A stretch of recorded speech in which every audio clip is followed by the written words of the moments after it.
Hopefully you can see that. And I've got a couple of videos, and I know that Zoom isn't optimized for videos, so I will post the links to those in the chat afterwards.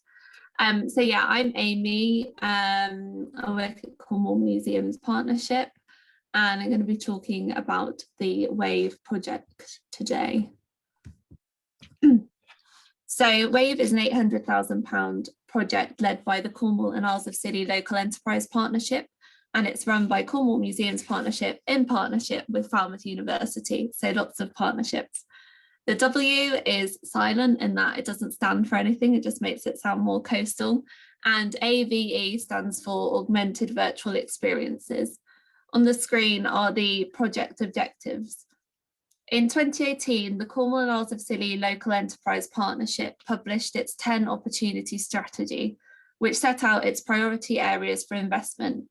Their number one priority is the creative industries due to Cornwall's artistic heritage and a rapidly growing digital sector.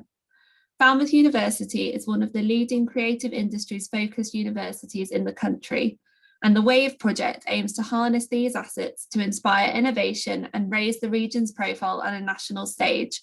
And the 2-year project runs until July 2021. The Local Enterprise Partnership identified augmented, virtual and mixed reality alongside cultural tourism as the key distinctive strength for Cornwall.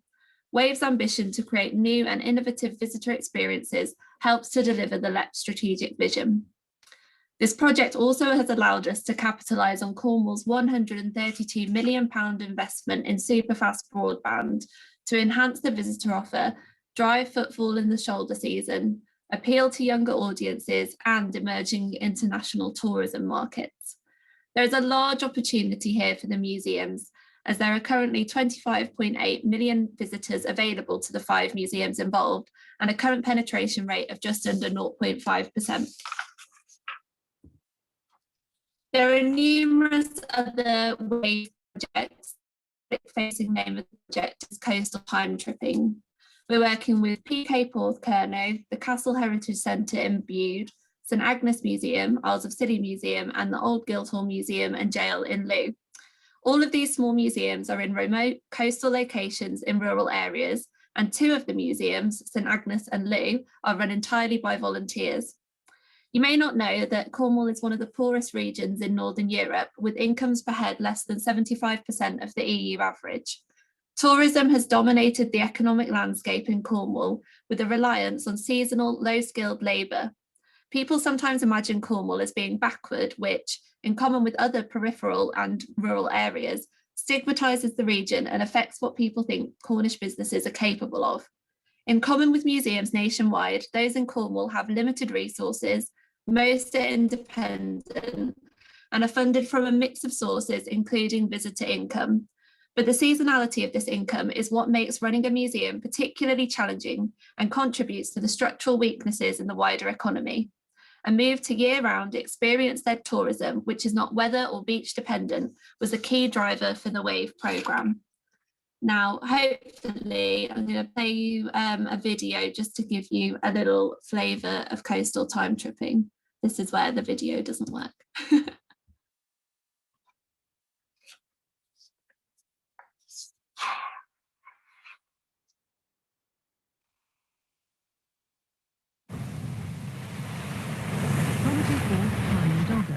Southwesterly, veering westerly, 5 to 7, occasionally gale 8. Rain, then showers, moderate or good. Many people think that the best way to escape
Apologies if that was jumpy, but I will put the link to that in the chat after my talk.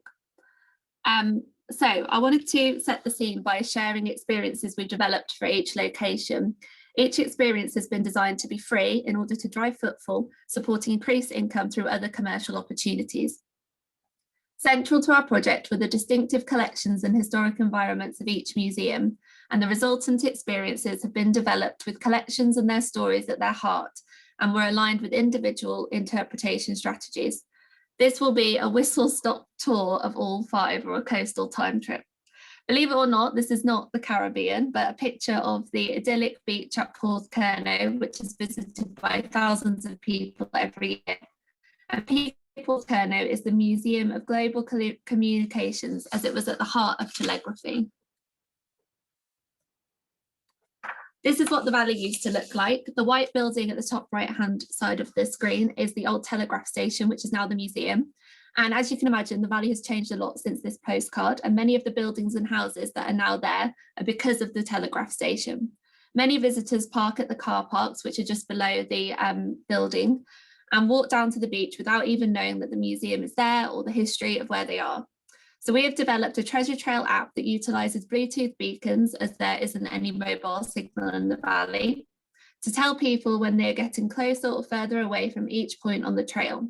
The app then launches with each beacon giving information about the buildings in the valley with sound, archival photos, videos, etc. And when a visitor finds all points on the trail, they unlock a discount either to enter the museum or for the museum's cafe. The museum staff have been trained on how to change content within the app so they can create a new trail each year for each programme or for different audiences. The same for the Isles of Scilly, which can be edited by the museum team. We have developed a walking companion app.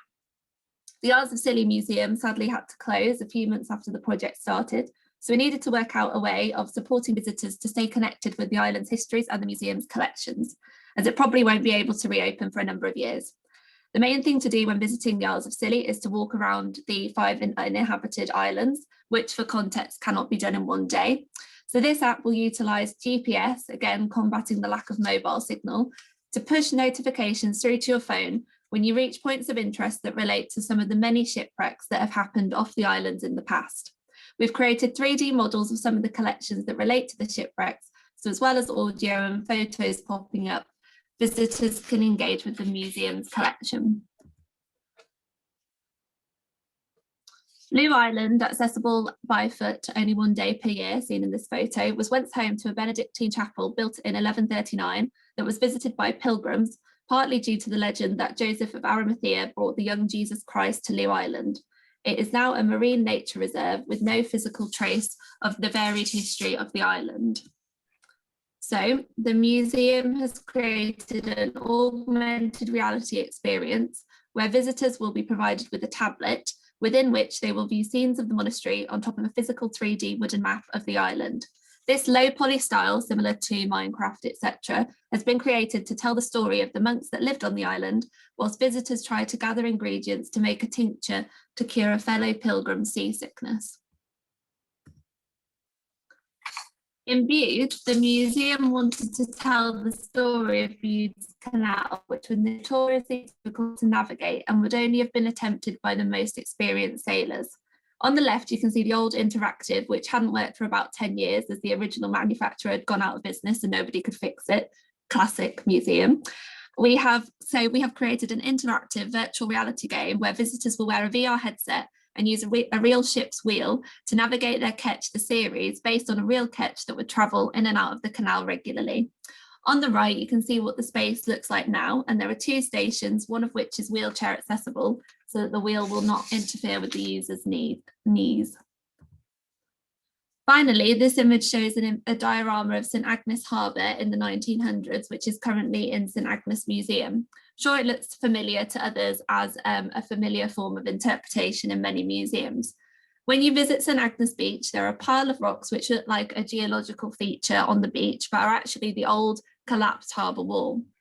So the museum wanted to tell the story of the harbour in a more engaging way, as it epitomises the hustle and bustle of St Agnes at the height of the mining industry. which is why the village is now part of the Cornish Mining World Heritage Site. Hopefully, oh, I don't know how to get rid of that. Hopefully I can play you this video and just talk a little bit. So visitors will wear a VR headset and sit on an actual piece of the harbour wall, which has been brought up from the beach, whilst they sit on the wall, as we are seeing now, in the 1900s in the experience.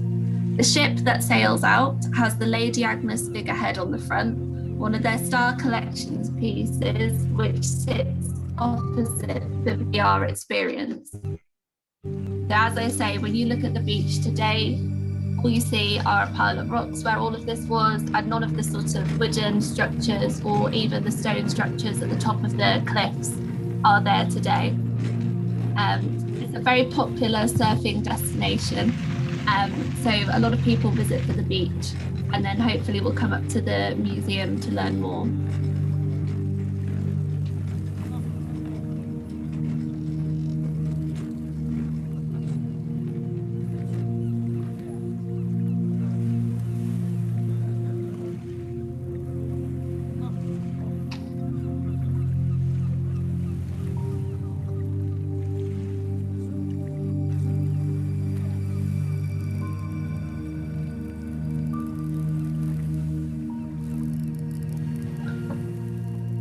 So, as I say, that was a very quick whistle-stop tour through the experiences, but I wanted to talk about what we've learned, because we've learned a lot of which has been unexpected.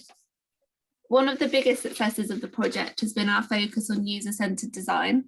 This was a new way for both the university and the museums to work, and it has been complex as we've navigated multiple layers of co-design, the university and the museum and their communities.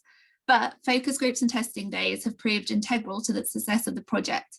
People have had an active voice in the process and seen the impact their feedback has had, and we will be applying this approach to all of our projects from now on. Which leads me on to being agile.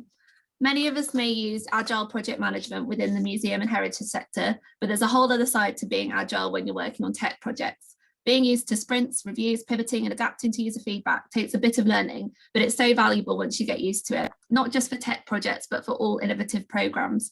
Because we specified that we were using user-centered design in our funding bid to coastal communities, we were not tied down to even the type of tech that we would be using. This meant that with user feedback, we could create experiences that would be engaging and appealing, that were responding to the needs of our audiences. An unexpected outcome has been the impact on volunteers and museum teams, providing a catalyst for changes in other areas of museum practice and challenging the conventional wisdom that starting with the basics is the right way to achieve digital transformation. We found the development of cutting-edge immersive experiences in partnership with museum teams had a trickle-down effect. Things that might have seemed complicated before the project were now relatively easy. With Lou, whose volunteers were particularly nervous about the technology, we held a tea and tech morning where we took lots of cake and tea with a load of different technologies for them to try. And afterwards, they had so many brilliant ideas that we actually had to rein them in a bit. St Agnes Museum, the other volunteer-run organisation, has since installed Wi-Fi, a contactless donation point, a chatbot, and are now working on an innovative AI on the edge interpretation piece, all as a result of being thrown in at the deep end with this project. The feedback from these two museums in particular about how their digital confidence has grown as a result of this project has been astounding.